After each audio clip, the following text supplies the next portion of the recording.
Eu preciso saber o que o aluno sabe para que ele possa aprender os novos conhecimentos. Porque senão, gente, a nossa aula, ela vira só blá, blá, blá. Você está falando, falou que ensinou, né? Você vai colocar lá no seu caderninho conteúdo ensinado e o aluno não aprendeu nada. E o que é mais importante? O aluno aprendeu sem ensinar, falar que ensinou. Né? É a mesma coisa você pensar no médico. Sempre lembra do médico. Se o médico virar falar assim, não, eu tratei todos os meus pacientes, mas ninguém curou. Você vai achar isso normal? Você vai achar isso muito estranho. O problema você vai achar que está com quem? Com o médico ou com o paciente? Só que quando a gente fala isso da docência, não é tão assustador. Porque eu já tive na universidade, por exemplo, professores, principalmente da área de exatas, que se vangloriavam com o nível de reprovação na disciplina dele. Tipo, o troféu dele era ter uma disciplina muito difícil que todo mundo reprovava. Olha só, ele considerava isso troféu e não era só ele. Tipo, ele tinha um reconhecimento da comunidade. É a mesma coisa do médico falar que tratou, mas não sarou ninguém. No sentido, assim, de como se ele estivesse fazendo um tratamento adequado. Quando o médico fala isso, você pensa, nossa, será que ele está fazendo um negócio adequado? Será que ele avaliou todas as necessidades do paciente? Será que ele considerou? Você pensa sempre no problema no médico. No professor, nem sempre isso acontece. Por isso que a gente precisa ter muita atenção, né? O que a gente quer fazer? A gente não quer formar cidadãos críticos. Como que eu vou formar cidadãos críticos se eu não faço nem ideia do que esse cidadão pensa? Se eu não faço nem ideia que relação que esse conhecimento tem com o conhecimento que eu pretendo ensinar. Né? Então, a gente precisa ter essa premissa básica. Se eu quero formar cidadãos críticos, tem que ter elementos no meu plano de aula que ajude a conhecer os conhecimentos desses alunos, a saber o que ele conhece, o que ele já sabe sobre aquele conteúdo, o que ajudaria a encantar esse aluno. E aí, a gente pode pensar em várias estratégias na prática.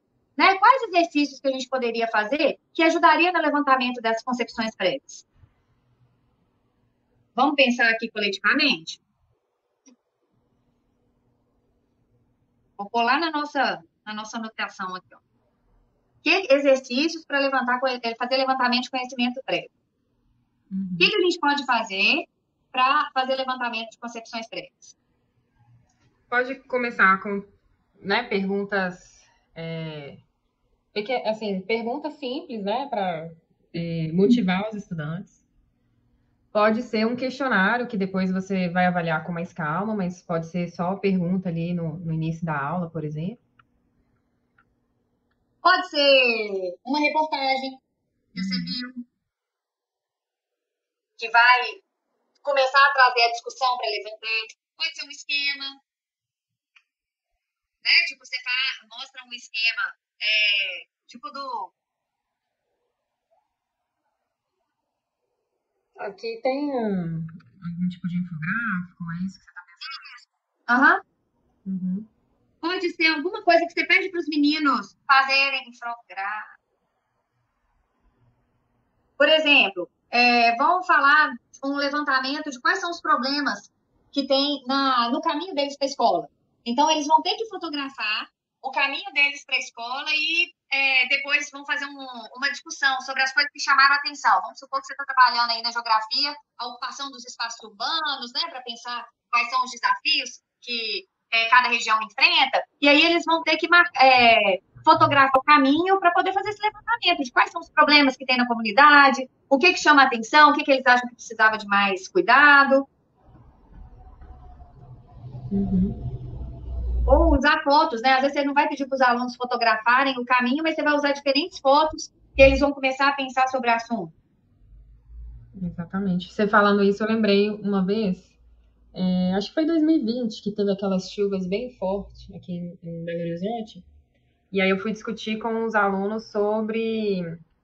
teve uma chuva muito forte e muitos alagamentos, consequentemente.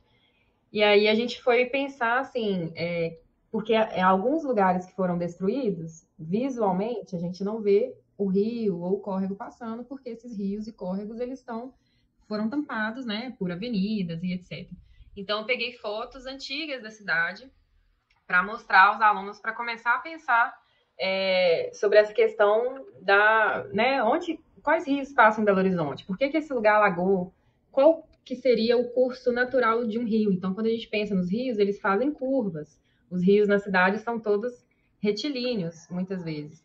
Então, essa ideia da fotografia me ajudou a trazer essas concepções prévias dos estudantes para ver se eles tinham atenção a essa questão da cidade, dos espaços, e a questão de como que funcionava um pouco do curso dos rios, como que a cidade transformava isso e quais os problemas que estavam sendo gerados, que na época a gente estava vendo essa questão das enchentes. E aí, você me fez lembrar que, além da gente ter que conhecer os conhecimentos dos alunos, a gente precisa saber quem são esses alunos, né? Então, a gente também precisa pensar em estratégias para conhecer melhor esses alunos. Por quê?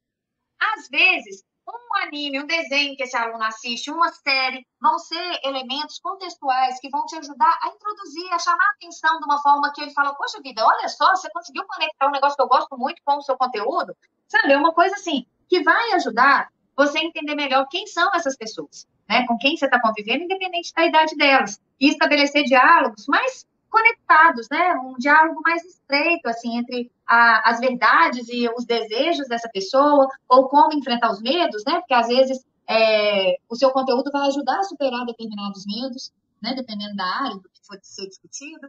Então, a gente pode inserir aqui nesse mapa também alguns exercícios que nos ajudem a conhecer melhor os nossos alunos.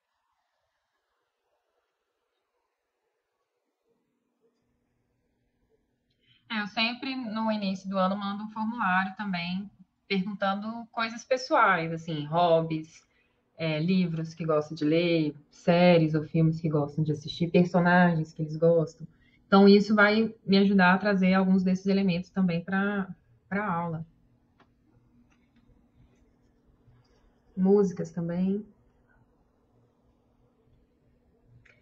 Outra pergunta também que eu comecei a fazer por meio desses formulários é como que eles imaginam que seria uma aula de ciências, né, que é a disciplina que eu leciono, perfeita para eles, né? Para entender o que eles gostam de fazer durante a aula. Então, muitos respondem lá, trabalho em grupo, experimento. Então, isso já me mostra algumas coisas que vão ajudar, assim, promover esse engajamento, promover o interesse deles pela aula. E aparecem coisas bem tradicionais também. Tem aluno que adora fazer registro no caderno, principalmente os mais novos. Então, quando a aula não tem registro, eles acham também que não teve aula. Então, tem aluno que gosta também.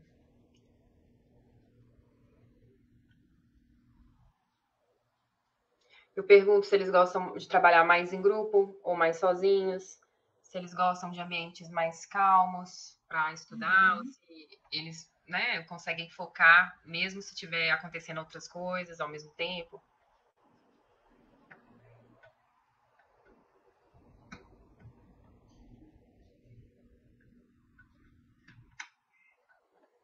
E também, à medida que você vai tendo mais intimidade com a turma, é importante que você preste atenção nos alunos, que aí você vai descobrindo mais coisa. Então, às vezes, você acaba descobrindo que alguns deles são bons em algum esporte, porque ganharam algum tipo de torneio lá na educação física. Você descobre disciplinas que ele gosta, e aí você pode pensar em articular mais com essas outras disciplinas. Então, estar atento ali no dia a dia da sala de aula, né? E observar, às vezes, os alunos fora do contexto ali da sua aula também é importante. Conversas informais também, né? Às vezes você chega um pouquinho mais cedo, ou encontra com eles no recreio, né? Então você acaba conhecendo outras coisas. Eu, particularmente, gosto muito de observá-los e conversar mais fora desse ambiente de sala de aula também, porque nos dá muitas pistas sobre o que eles gostam e também ajuda a gente a criar uma certa conexão com os alunos, né? Quando a gente se conecta com os alunos, eu entendo que a aula flui melhor. Tanto na questão da disciplina, quanto no interesse deles, começa a ter uma relação de respeito mesmo. Então, tudo isso vai favorecendo o ambiente da sala de aula.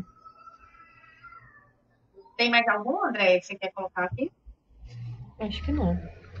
Eu ia passar aqui para as perguntas que o Paulo Freire faz. Ele fala assim: por que não aproveitar a experiência que tem os alunos?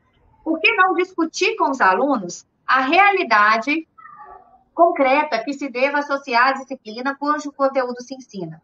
Por que não estabelecer uma intimidade entre os saberes curriculares fundamentais aos alunos e a experiência social que eles têm como indivíduos?